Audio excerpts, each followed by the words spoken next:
दोस्तों, ये arrange marriage का नेक्स्ट पार्ट है। आप लोगों को पार्ट अच्छा लगेगा तो प्लीज़ लाइक कमेंट ज़रूर कीजिएगा। और चैनल को जिन लोगों ने अभी तक सब्सक्राइब नहीं किया दोस्तों, प्लीज़ कर दीजिए। और इस पार्ट को समझने के लिए पीछे का पार्ट सुनिएगा, तभी ये पार्ट समझ में आएगा। चलिए दोस्तों, कहानी स्टार्ट करते हैं। बहुत खूबसूरत लग रही हो, दोनों हाथ उसकी कमर से बांध दिए। वह चाह कर भी उससे दूर नहीं हो पाई। नाराज़ हो तो नाराज़गी जताती क्यों नहीं? वजह बताओ, मुझसे लड़ो पर चुप मत रहो। मानता हूँ मेरी गलती है, मैं तुम्हें छोड़ कर गया, पर आ भी गया हूँ। क्या मुझे बधाई भी नहीं दोगी? आस भरी नज़रें उस पर टिकाता है। वह उसके हाथ को हटा लेती है, पर वह इनकार करता है और दोनों हाथों से उसे अपने आलिंगन में खींच लेता है और बस रोई जा रही थी। तुम बोलो जो मन में है, चुप मत रहो और आंसू तो बिल्कुल मत बहाओ। बोलो। वह उसे बोलने को उकसा रहा था और वह उन भावनाओं के तूफान में बह ही जाती अगर कमल की आवाज़ कानों में न पड़ती। भाभी, आपके मम्मी पापा आ गए हैं। सुनकर दोनों चौंक गए और एहसास हुआ कि यह एक मेहमानों से भरा घर है। मम्मी पापा का नाम सुना तो वृंदा बाहर की तरफ लपकी। ऐसा नहीं कि खुशी नहीं थी, पर उनके घर में जो हालात हैं उसके उसको वे ना आज तक समझे और आज समझेंगे लगता नहीं, तो बवाल होना तय है। उसने उन्हें आज तक ही रोका था कि जब तक पहलवान जी न लौटे वो कोई भी बात करने यहाँ ना आए। अब वह लौट आया है तो शायद स्थिति वो भी न संभाल पाए। एक नज़र चारों तरफ मारी। शुक्र था पंकज जी नहीं थे। बाऊजी को भी पहले से ही अंदेशा था, जो पंकज को अंदर कमरे में ही रहने दिया था। उसके माता पिता भी कुनबे के साथ आमंत्रित थे। उनका स्वागत सत्कार भी हुआ। यद्यपि माता पिता, चाचा चाची, मासी आदि पुरानी रीति रिवाजों को अभी निभाते हैं, तो वो बेटे के घर का पानी नहीं पीते। पर बाकी लोग थे, जो लोग थे, उनका स्वागत सत्कार हुआ। अब घूम फिर कर बात वृंदा पर आई तो बाऊजी अपने परम मित्र को बातों में लेने की पूरी कोशिश कर रहे थे, पर आज वो भी मित्रता को किनारे रख एक बेटी के पिता की भूमिका में थे। वे उसके भविष्य को लेकर चिंतित तो हैं ही, उन्हें यह भी डर है कहीं वे वृंदा को कोई समझौता करने मजबूर न करें। जितने मुँह उतने बातें सुनकर वे भी परेशान हैं। खुद का मन समझा सकते हैं, पर लोगों का मुंह कैसे बंद करें, जो मुंह पर ही या कहने से नहीं हिचकते कि अब क्या आपकी बेटी दोनों पतियों के साथ रहेगी। कायदे से वो दोनों की पत्नी है। अगर वे इस बात पर लोगों को जवाब देते हैं तो वे तो ये कहने से भी पीछे नहीं हटते कि कैसे माँ बाप हो जो बेटी को उस नर्क में छोड़ रखा। आज तक वो भी चुप थे, पर अब नीरव के लौटने पर एक उम्मीद उन्हें भी जगी है कि वह कुछ तो वृंदा का फैसला करे। कब तक वह ऐसी ज़िंदगी जिएगी और वे कब तक लोगों को जवाब देते रहेंगे। नीरो ने उनके पैर छू आशीर्वाद लिया, पर दोनों ने बस औपचारिकता निभाई। माँ ने पहले जैसा स्नेह नहीं दिखाया, कैसे दिखाती, जिस नीरो पर उन्हें गर्व था कि वृंदा को नई जिंदगी दे दी, वही उसको बीच मझधार में छोड़कर चला गया। तब से वह उनकी नज़रों में गुनहगार है। पंकज को कुछ नहीं कह सकते, पर नीरो से नाराज़गी दिखाने का हक था, तो सीधे मुंह बात नहीं की। समधन जी, इतनी भी क्या नाराज़गी कि इसे बधाई भी नहीं दे रही। बाऊजी ने यह देखा तो टोका, पर वह भी भरी बैठी थी। कैसे न जवाब मिलता। किस नाते से दे समधी जी। पूछा, ये कैसी बातें कर रही हैं? आपका नीरव से रिश्ता बदल नहीं गया है, समझाइए इन्हें। मित्र की तरफ देखा। गलत क्या कह रही हैं ये? बेटी दी इस घर में, और आपने क्या बना दिया है इसको? पिता का सुर भी नाराज़गी भरा था, और उनकी तरफ से मौजूद हर शख्स का यही हाल था। आप लोग जरा शांति से काम लीजिए। इतने शुभ कार्य में ऐसी नाराज़गी नहीं शोभती। बाबूजी बात संभालने की भरपूर कोशिश कर रहे थे। नाराज़गी क्या गलत है हमारी? एक बार आप लोगों के आगे झुककर चादर डालने की इजाज़त क्या दी? आपने तो हमारी गर्दन झुका दी। हमने यह चिंता पहले भी जताई थी कि भविष्य में आपका बेटा दूसरी शादी न करे, विधिवत विवाह करा दो। सब कुछ हो गया, फिर भी आपका बेटा हमारी बेटी को भाग्य के भरोसे छोड़कर चला गया। समधन जी, जो हालात उत्पन्न हो गए थे, और क्या करते? अरे, मेरी बेटी की शराफत का कितना फ़ायदा उठाएंगे आप? हमने कोई फ़ायदा नहीं उठाया है। इसने जो किया अपनी मर्ज़ी से किया, अपनी मर्ज़ी से। अरे, इसे जिम्मेदारी भी की बेड़ियों में बांधकर चला गया था आपका बेटा कि जब तक वह लौटेगा नहीं, वह कहीं नहीं जाएगी। इतना बड़ा जुल्म इस मासूम जान पर। ये बोलती नहीं, पर क्या इसकी पीड़ा नहीं दिखती आपको? कुछ तो इंसानियत दिखाती, पर नहीं, किसी ने नहीं दिखाई। समधन जी, जो भी हुआ उस पर बात करते हैं। आज खुशी का मौका है, मेहमानों से घर भरा है। अंदर पंकज है, वो इस समय यह सुनेगा तो बातों को किस प्रकार लेगा पता नहीं। आपसे हाथ जोड़कर विनती है, कृपया शांतिपूर्ण तरीके से या शुभ कार्य होने दीजिए। उसके बाद शांति से बैठकर इस पर बात करते हैं। और यकीन मानिए, वृंदा के साथ कुछ गलत नहीं होगा। मम्मी, बाबूजी सही कह रहे हैं। अभी चुप हो जाइए। तू चुप रह वृंदा। अरे, ऐसे तो कोई बेटी नहीं करती जैसे तू करती है। मम्मी, क्या? चुप, बिल्कुल चुप। आज तू नहीं बोलेगी। समधी जी, मेरे एक सवाल का जवाब देंगे? क्यों नहीं देंगे ना? हाँ, पूछो। जगराते से पहले पूजा होगी। जी। कायदे से वृंदा घर की बहू है, तो आपका बेटा अपनी पत्नी के साथ जोड़े में पूजा में बैठकर जगराते से पहले व्रत का संकल्प कर माता का आवाहन करेगा। जी। तो ये बताइए, वृंदा किसके साथ यह संकल्प लेगी?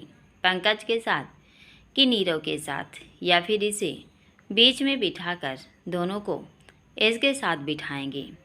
समधन जी, ये क्या कह रही हैं?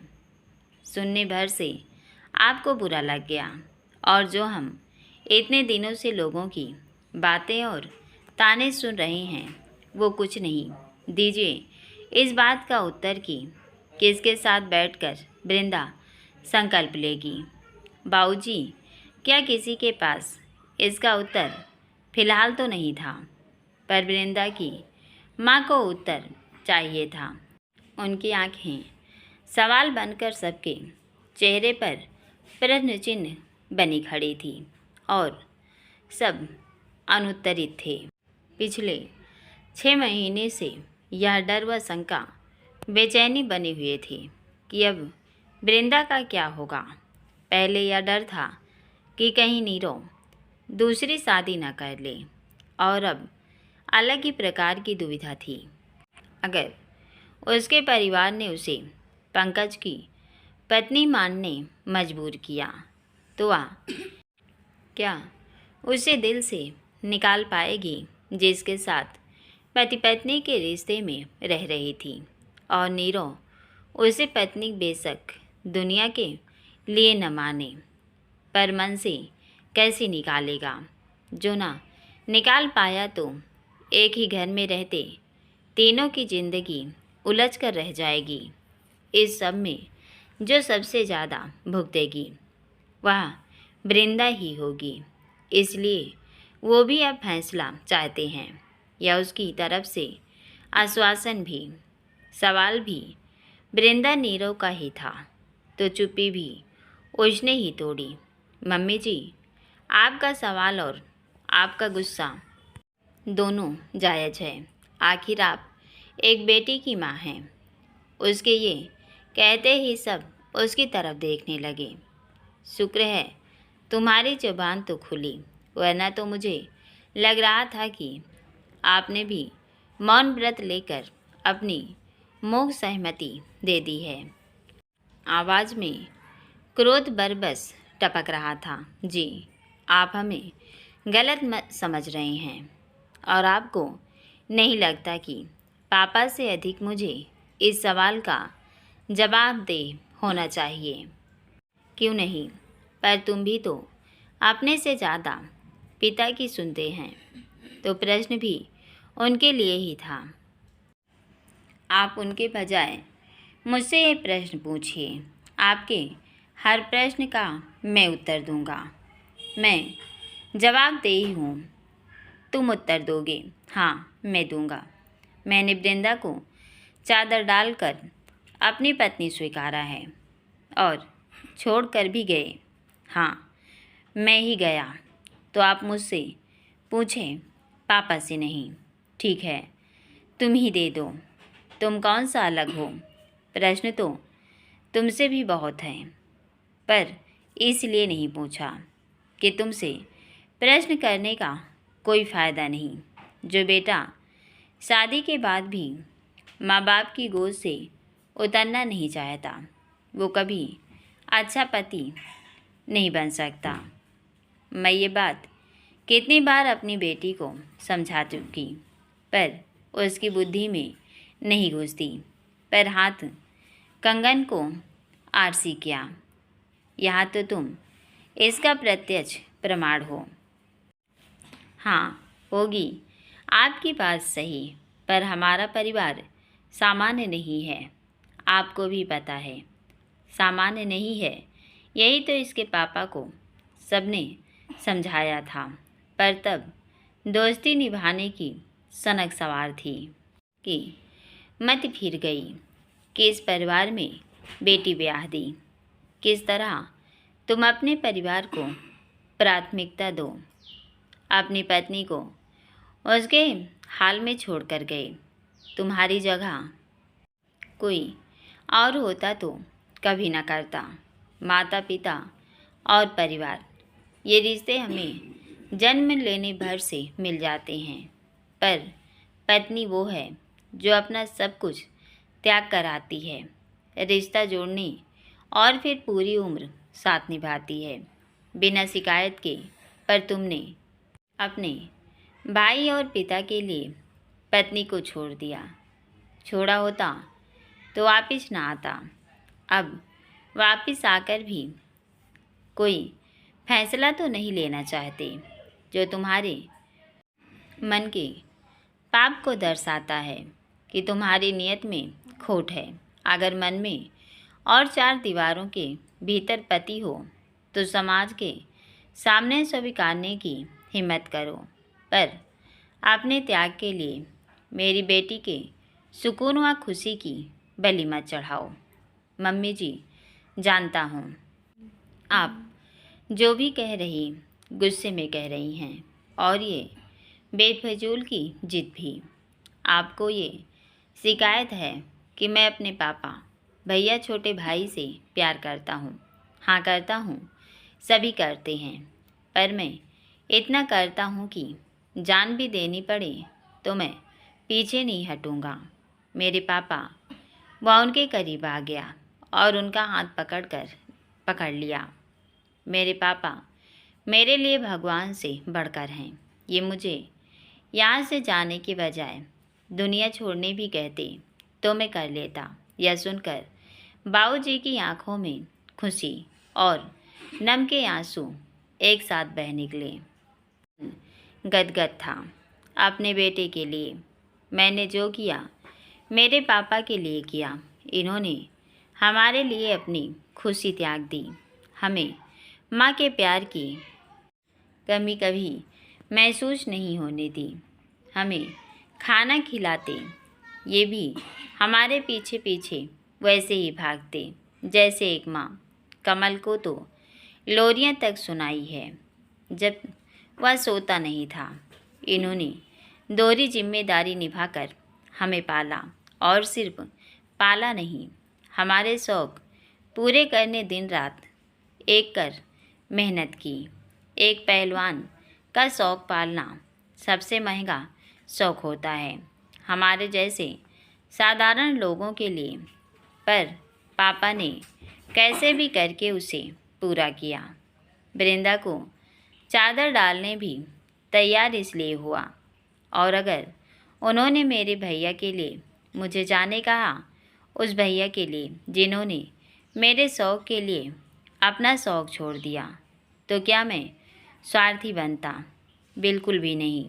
मुझे अपना परिवार बहुत प्यारा है और वृंदा उसका कुछ नहीं, ऐसा आपको लगता है।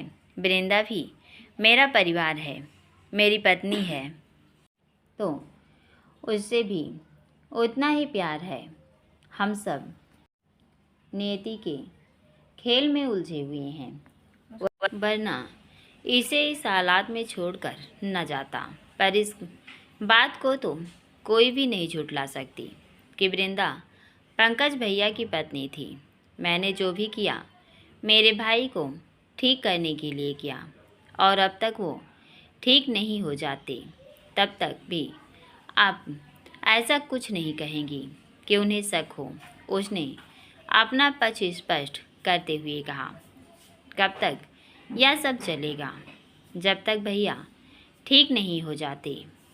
कल को पंकज ठीक होने के बाद वृंदा को तुम्हारी पत्नी मानने से इनकार कर दे, तो तब क्या करोगे? तब भी त्याग करोगे? बिना वृंदा की मर्जी के कुछ नहीं होगा। जैसे ये चाहे कि वही होगा।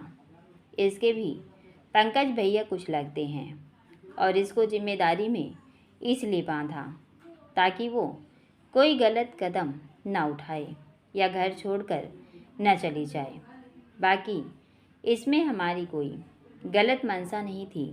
वृंदा को जो भी शिकायत है मुझसे कह सकती है, मैं दूर करूँगा।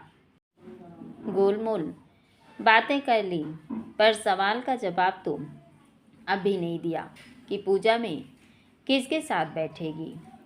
मेरे पिता और चाचा जी, चाची जी आदि के होते हमें संकल्प लेने की ज़रूरत नहीं है। ये लोग ही लेंगे ताकि भैया को शक ही ना हो। और आपसे भी हाथ जोड़कर विनती है कि हमारी इतने महीने की तप को बेकार मत कीजिए। वृंदा ने जो भी तप किया विफल हो जाएगा। वाह वाह नीरो बेटा, कितनी आसानी से सवालों से पल्ला झाड़ लिया। आप अभी सहमत नहीं तो क्या कर सकता हूँ। हाँ, अगर वृंदा को भी यही सवाल करना है और पूजा में बैठकर संकल्प लेना है, तो मैं ही इसके साथ बैठूँगा। वह वृंदा को देखने लगा। बोलो, चाहती हो कि मैं ऐसा करूं? अगर तुम चाहती हो तो मैं यह करने को तैयार हूं। अगर यह औपचारिकता ज़रूरी लगती है तो यही सही। नहीं मम्मी, अब आप चुप रहोगी? वृंदा बीच में बोली। कब तक हमें चुप करवाएगी? आप नहीं समझती कि हालात कैसे हैं। इस समय पंकज जी को सच पता नहीं चलना चाहिए, वरना वो कभी ठीक नहीं होना चाहेंगे। हम सब यही चाहते हैं कि वो अपने पैरों पर चलने लगे और इसलिए यह सब कर रहे हैं। दुनिया से तो लड़ सकते हैं पर तुमसे हार जाते हैं क्योंकि तूने कुछ बोलने नहीं देना। तू बहुत भोली है।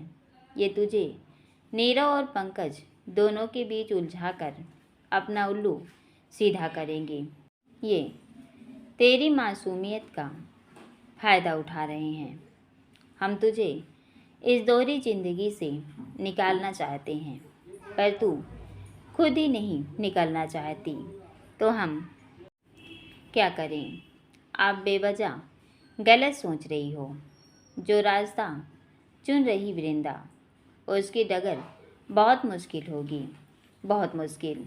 दो पाटों के बीच तुम्हारी ज़िंदगी पिस जाएगी। कुछ भी मुश्किल नहीं होगा मम्मी। आपको अपनी बेटी पर भरोसा नहीं है। नाजुक हूँ पर कमज़ोर नहीं, खामोश हूँ पर अनबोल नहीं। वह उनका हाथ पकड़ लेती है। आप पहले ये हिम्मत कर देते तो ये नौबत ना आती। पर अब मेरी आपसे वो शिकायत भी नहीं है। मम्मी, विश्वास रखिए अपनी बेटी पर।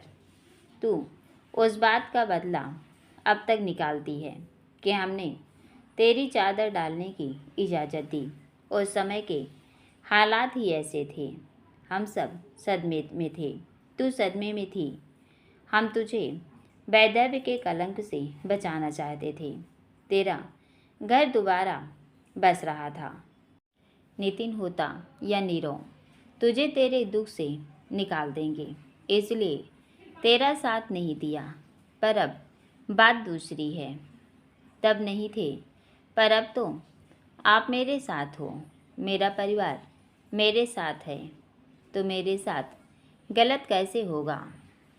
पर इस घर से भी मेरा वैसा ही रिश्ता है और सब यही चाहते थे कि पंकज जी ठीक हो जाएं। और मैं कितनी बार कह चुकी हूँ, यह भी मेरी जिम्मेदारी थी जो मैंने निभाई, इसलिए यह सब हुआ। रही पहलवान जी से शिकायत, वो यह हमारा अपना मामला है, हम सुलझा लेंगे। आप इन बातों को जाने दीजिए। बाबूजी, वह बाबूजी की तरफ मुड़ी। हाँ, तैयारी कीजिए, जगराते की टीम आने वाली होगी। मुझे भी बहुत काम है, आप बैठो मम्मी, कहकर वह अंदर चली गई और उसकी मम्मी फिर से बैठ गई। हर बार वह ऐसा ही तो करती है, न जाने क्या चाहती है, कभी खुलकर बताती भी नहीं। पर अभी फ़िलहाल के लिए सब शांत हो गए और नीरव भी अंदर आ गया। थैंक यू मामला संभालने के लिए, मैं तो घबरा ही गया था। उसने गहरी सांस ली। तुम बहुत अच्छी हो वृंदा, बहुत अच्छी। हम सब ने तुम्हारे साथ अच्छा नहीं किया। फिर भी उसने उसके कंधे पर हाथ रखना चाहा कि उसने झटक दिया और उठकर बाहर चली गई। उसे कुछ समझ नहीं आया पर अब वह भी बाहर आ गया। भोज शुरू हो गया था और बाबूजी सबका स्वागत कर रहे थे। परिवार के लोगों का तो उपवास रहेगा पर बाकी सब ने भोजन कर लिया और अब जगराता टीम भी आ गई थी। एक विशाल पंडाल में माता की विशाल प्रतिमा के साथ अन्य देवी देवताओं की प्रतिमा सुसज्जित कर स्थापित कर दी गई। एक बड़ा स्टूल बिछाकर माता की चौकी बिछा दी गई। पर अब प्रतीक्षा की घड़ी आ ही गई थी जब पूरा परिवार माता के जागरण से पहले संकल्प लेने बैठने वाला था। सबसे पहले एक मिट्टी के मटके में कुएं से जल भरकर वृंदा सिर पर लाई। आम व पीपल के पत्ते रखकर, नारियल रखकर कलश स्थापना की गई। उसके बाद एक बड़े से दिए में घी से अखंड ज्योत प्रज्वलित की गई जो रात भर जलती रहेगी। अब प्रथम पूजनीय गणेश जी का आवाहन किया गया। विधान अनुसार घर के सभी लोगों को वहाँ पर होना था, तो पंकज को भी ले आए, जो व्हील चेयर पर था। बाबूजी अकेले संकल्प लेने लगे। ये अकेले संकल्प नहीं ले सकते, उन्होंने इनकार किया। ये हमारे लिए माता पिता दोनों हैं, और चाचा चाची भी तो माता पिता के समान ही हैं। उनके शंका निवारण किया तो उनके हाथ में मौली बांध तिलक किया और बाकी पीछे बैठे थे। यह सब पंकज को अटपटा लग रहा था कि वृंदा को आगे होना चाहिए, संकल्प लेना चाहिए, वही घर की बहू है, पर वैसे कुछ नहीं हो रहा था। पापा, जैसे चाचा चाची ने संकल्प लिया जोड़े में, वृंदा और मुझे क्यों नहीं दिया गया? शंका उजागर की तो वे शंकित हो गए। हम भी तो शादीशुदा जोड़े हैं, तो क्या फ़र्क पड़ता है? आप और चाचा जी बड़े हैं, पर कायदे से हमारे घर की अन्नपूर्णा तो वृंदा है। उसको एक किनारे बिठाया हुआ है, तो कोई भी शुभ कार्य कैसे पूर्ण हो सकता है? इस जगह पर वृंदा को होना चाहिए। मेरी तबीयत ठीक नहीं, तो वृंदा के साथ आप लोग ऐसा भेदभाव करेंगे, मुझे यह बिल्कुल भी उचित नहीं लग रहा है। यह वृंदा का अपमान है और उसका अपमान मेरा अपमान है। पंकज को वृंदा को पीछे बिठाना नागवार गुजर रहा था, तो सवाल उठाता है, पर उसके सवाल से उन चेहरों पर सिकन दिखने लगी जिन्होंने इसे समस्या के हल के रूप में इस्तेमाल किया था। दोस्तों, पूरा पाठ सुनने के लिए आप लोगों का बहुत बहुत धन्यवाद।